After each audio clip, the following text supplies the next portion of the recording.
తనివి తీరదో, ఎన్నన్ను అనుభవించు తనివి తీరదో. ఎప్పుడు కావాలి కావాలి కావాలి కావాలి కావాలి, వాంఛలు వాంఛలు వాంఛలు. ఈ శరీర వాంఛలు తీర్చుకోవటమే జీవిత పరమావధి అన్నట్టు ఉంటుంది బతుకు. మన లైఫ్లో కేంద్రం ఏంటంటే శరీర వాంఛలు తీర్చుకోవటమే మెయిన్ అన్నట్టు కనపడిద్దే. అలాగని నువ్వు తీర్చావా ఇంకెక్కువ అవుతూ ఉంటాయి.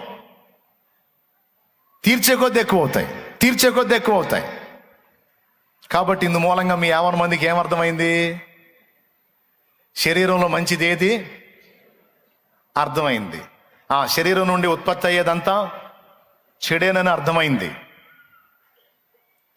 మరి ఇప్పుడు ఈ చెడిపోయిన శరీరాన్ని కలిగి ఉండి ఈ లోపల ఆత్మ ఎంత మూలుగుతుందో రోమాపత్రిక 8లో రాశాడు. లోపల ఆత్మ మూలుగుతుందంట. మన ఆత్మ ఏమని మూలుగుతుందో తెలుసా? ఈ దరిద్రుణ్ణి ఎప్పుడు వదిలిపెట్టిపోతానో అని. ఎవరా దరిద్రుడు? మన శరీరం గాడు. దేవునికి స్తోత్రం. ఎవరా దరిద్రుడు?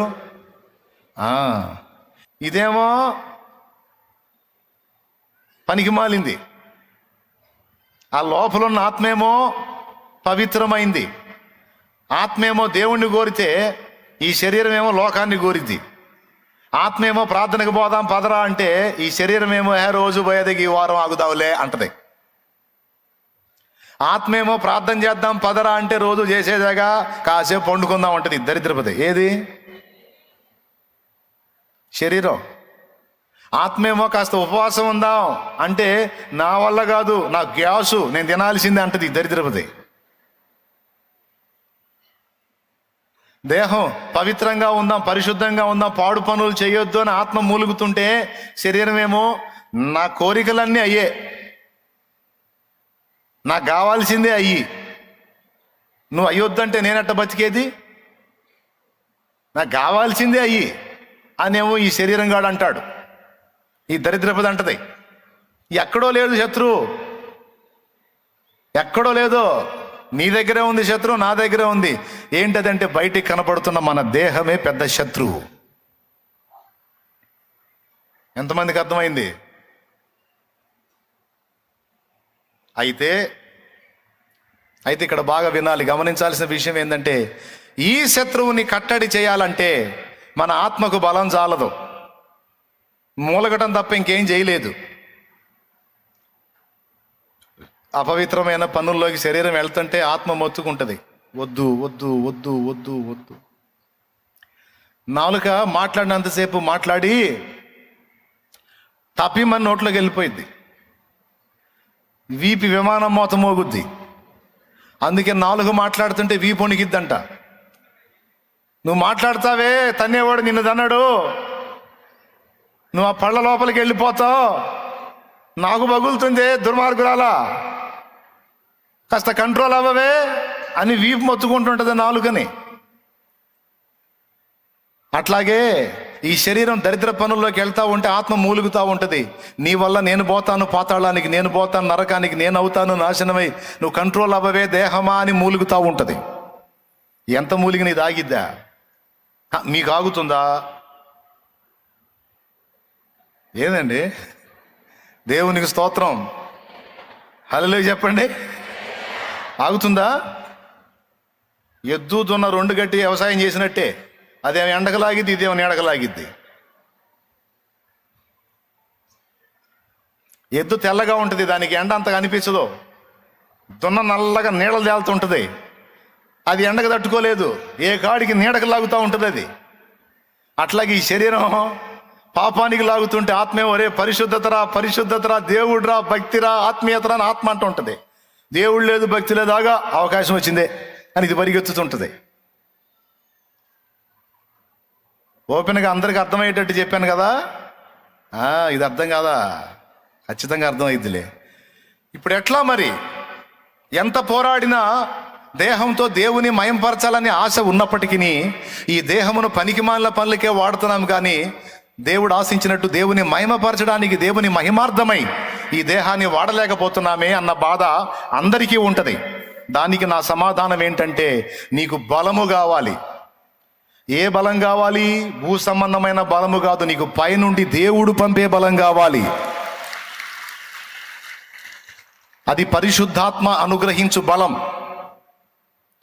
ఆ ఆత్మ బలము మనలోనికి, మన మీదికి వస్తే అప్పుడు కంట్రోల్ అయింది ఈ శరీరం.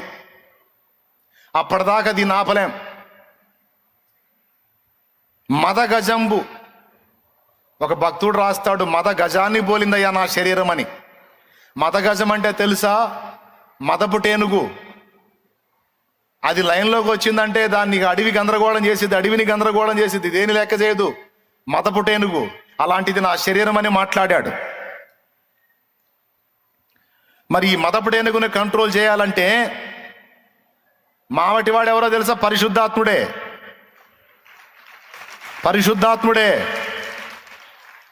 దీన్ని కట్టడి చేయడానికి కావలసిన బలాన్ని ఆయన అనుగ్రహించకపోతే ఏ నరుడు కూడా పాపమును జయించలేడు.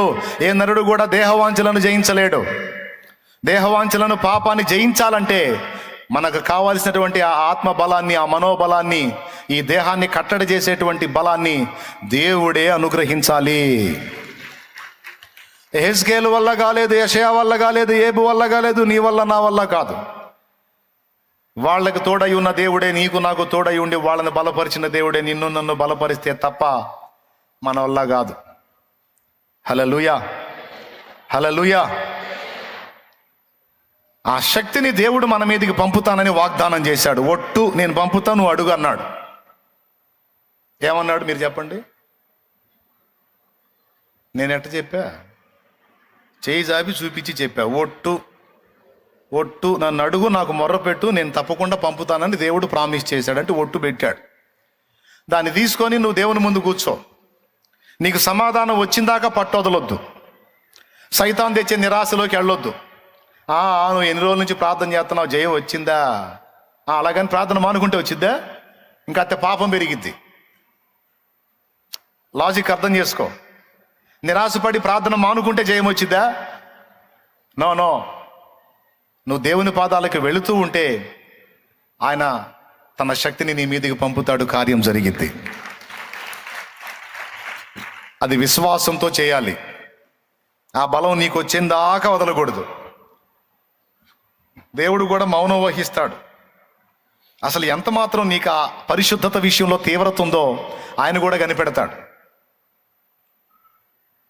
నువ్వు పరిశుద్ధత కొరకు ఏడుస్తావు చూడు, అంగలారుస్తావు చూడు, పాపాన్ని అసహించుకుంటావు చూడు, మూలుగుతావు చూడు, దాన్ని బాగా గుర్తిస్తాడు.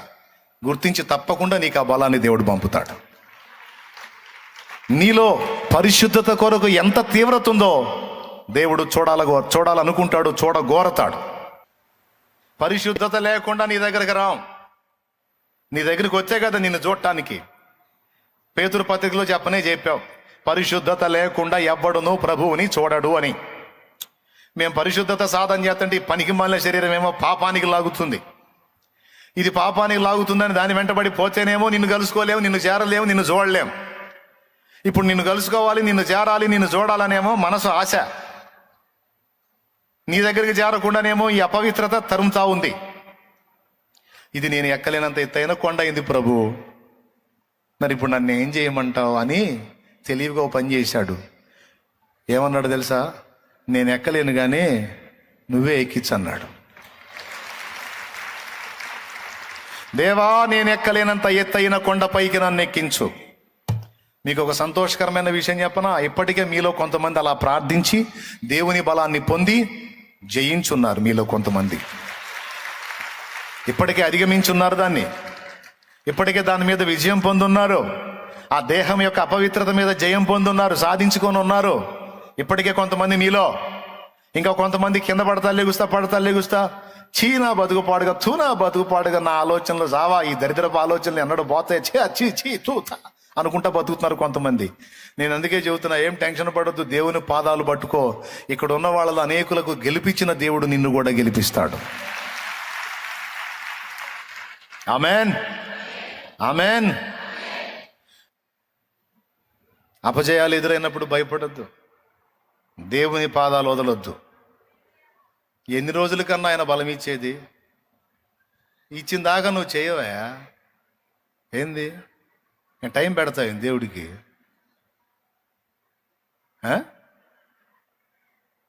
ఏమైనా ఆయనకి వడ్డీకి ఇచ్చావేంది టైం పెట్టడానికి, గడువు పెట్టడానికి? ఆయన స్పందించిన దాకా నువ్వు మొర్రపెట్టు. పరిశుద్ధత కావాలి, నాకు పరిశుద్ధత కావాలి, నేను పరిశుద్ధురాలుగా ఉండాలి, నేను పరిశుద్ధుడిగా ఉండాలి, నాకు పరిశుద్ధత కావాలి, పరిశుద్ధత కావాలి. పరిశుద్ధుడా, నువ్వు పరిశుద్ధుడు పరిశుద్ధుడు పరిశుద్ధుడని ప్రతి గానముల చేత కొనియాడబడుతున్న నా పరిశుద్ధుడా, నీ బిడ్డనైనా నేను కూడా పరిశుద్ధుడిగా ఉండాలి, పరిశుద్ధురాలుగా ఉండాలి, పరిశుద్ధుడిగా ఉండాలి, పరిశుద్ధురాలుగా ఉండాలి. నాకు పరిశుద్ధత కావాలి నానా, నాకు పరిశుద్ధత కావాలి నానా.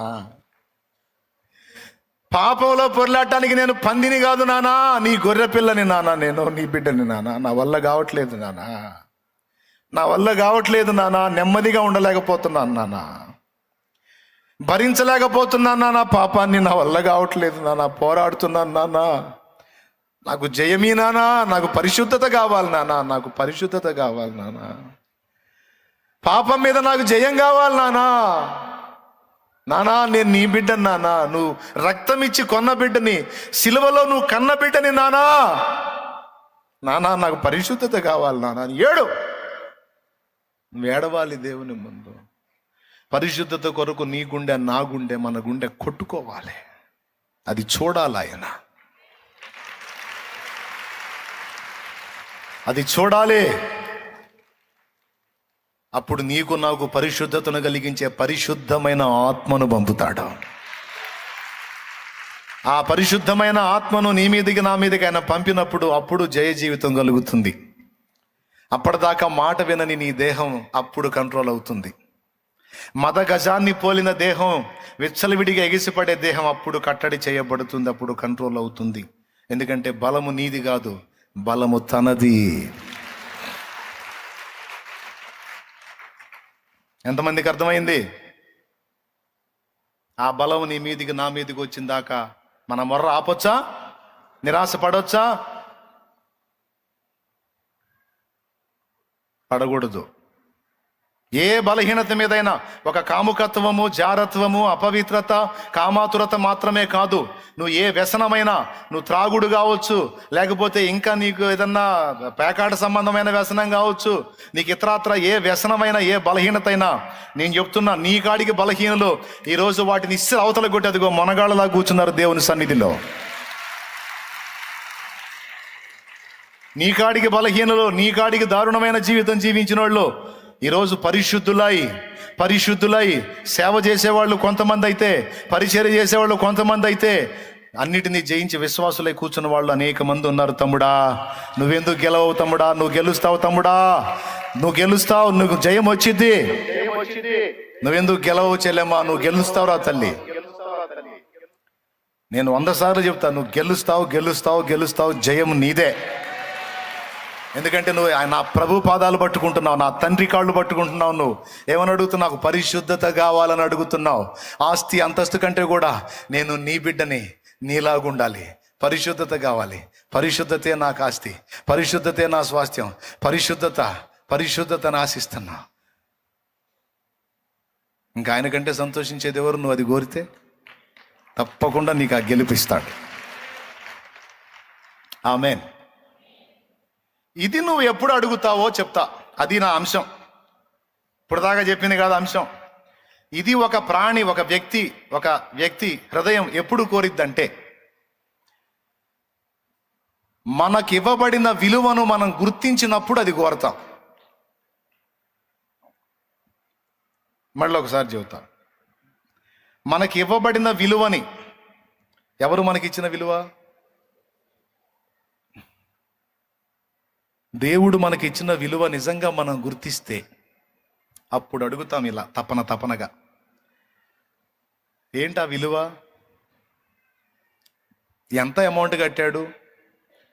నోట్లు కట్టాడా? వెండి బంగారాలు కట్టాడా?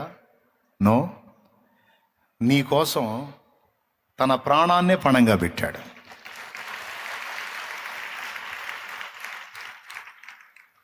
నీకు నాకు ఎంత విలువిచ్చాడంటే, నువ్వు యేసు నా ప్రభు అని చెప్పుకోవడానికి బైబిల్ పట్టుకొని తిరగటానికి సిగ్గుపడుతున్నావేమో. కొంతమంది దాచిపెట్టుకొని వస్తారులేండి. కొంతమంది సంచుల్లో బుట్టల్లో పెట్టుకొని పైన వేరే కప్పుకొని యాడికి పోతున్నావు అంటే ఎవడికి అర్థం కాకుండా ముసుకేసి వస్తారు కొంతమంది. భయం, నలుగురికి తెలిస్తే నవ్వుతారేమో అని. ఏమ్మా, కొంతమందికి భయం. కొంతమంది ఏమో తెలిస్తే నన్ను ఆపుతారేమో అన్న భయంతో రహస్యంగా వస్తారు. సరే తల్లి, నేనేం ఎగతాళి చేయనులే, నీ బాధలు నీకుంటాయి నాయనా, నీ కష్టాలు నీకుంటాయి. నువ్వు ఎందుకు ముసుకేసుకొని వస్తున్నావో అది దేవుడికి నీకే తెలియాలి, అందులో న్యాయం ఎంతో అన్యాయం ఎంతో. కానీ ఒకటి మాత్రం నిజం, యేసు ప్రభు నా దేవుడు నా రక్షకుడు అని చెప్పుకోవటానికి నువ్వు సిగ్గుపడుతున్నావో సిగ్గుపడట్లేదో నాకైతే తెలియదు. కానీ ఆయనైతే కోటాను కోట్ల దూతలతో చెప్పాడు నిన్ను చూపించి, అదిగో నా కుమారుడు, అదిగో నా కుమార్తె అని. ఏమని చెప్పాడు? కోటాను కోట్ల దూతలతో ఏమని చెప్పాడు? అదిగో నా కుమారుడు, మారు మనసు పొంది బాప్తిస్మం పొంది విశ్వాసాన్ని బట్టి నా కుమారుడు అయ్యాడు, నా కుమార్తె అయింది, అదిగో వారు నా పిల్లలు అని ఆయన చెప్పాడు. ఆయన రేంజ్ ఎక్కడ, నీ రేంజ్ ఎక్కడ? దూతల రేంజ్ ఎక్కడ, మనుషుల రేంజ్ ఎక్కడ? ఘనులైన దూతల ముందు ఒప్పుకున్నాడు మనం ఆయన సంతానమని. ఎంత విలువిచ్చాడో చూడండి మనకి. అప్పుడు ఇది నీకు స్పష్టంగా అర్థమై, అరెరెరెరెరే నేను దేవుని కొడుకుని, నేను దేవుని కూతుర్ని. అరెరెరే నా ప్రభు ప్రాణం ఇచ్చి నన్ను కొన్నాడు, నా ప్రభు ప్రాణం ఇచ్చి నన్ను కన్నాడు. అరెరెరెరెరే అంతమందిలో నన్ను ప్రత్యేకపరిచాడు, నా ఇంట్లో నన్ను ప్రత్యేకపరిచాడు, సమాజంలో ప్రత్యేకపరిచాడు. అరెరెరెరే అంతమంది మీద పోయిన అభిషేకం నా మీద పోసాడు, నా మీద పోసాడు, నన్ను ఎన్నుకున్నాడు, నన్ను కోరుకున్నాడు, నన్ను ఏర్పరచుకున్నాడు అన్న సంగతి అర్థమైతే అప్పుడు మొర్ర పెడతావు. ఏమని? పరిశుద్ధుడవైన నా తండ్రి, నీవు పరిశుద్ధుడవై ఉన్నలాగున నేను కూడా పరిశుద్ధుడనై ఉండునట్లు నన్ను అనుగ్రహించు. ఎందుకు కోరుతున్నావు నా కుమారుడా, ఎందుకు కోరుతున్నావు నా కుమారి అంటే, నేను నీ బిడ్డను కదయ్యా, నేను నీ కొడుకును కదయ్యా, నీ కూతుర్ని కదయ్యా. నేను పాపం చేస్తే అట్లయ్యా, దాన్ని అధిగమించాలి కదయ్యా. నేను నా తండ్రివి, నీవు పరిశుద్ధుడు అయి ఉన్నట్లు నేను పరిశుద్ధుడిని, పరిశుద్ధురాలనే ఉండాలి కదయ్యా. నేను నీ బిడ్డను కదయ్యా, నేను నీ బిడ్డను కదయ్యా అనేది అర్థమైతే అప్పుడు మొరపెడతావు నువ్వు హార్ట్ఫుల్గా. ఏమన్నా అర్థమైందా నేను చెప్పింది? ఏమర్థమైంది? ఎప్పుడు మనం మొరపెడతాం పరిశుద్ధత కావాలని? దేవుడు మనకిచ్చిన విలువేందో మనకు అర్థమైతే అప్పుడు మనం ఆస్తులు అంతస్తులు ఘోరం, వస్తువాహనాలు ఘోరం, అన్నిటికంటే ముఖ్యంగా ఆయన సంతోషించే పరిశుద్ధతను కోరుకుంటాం.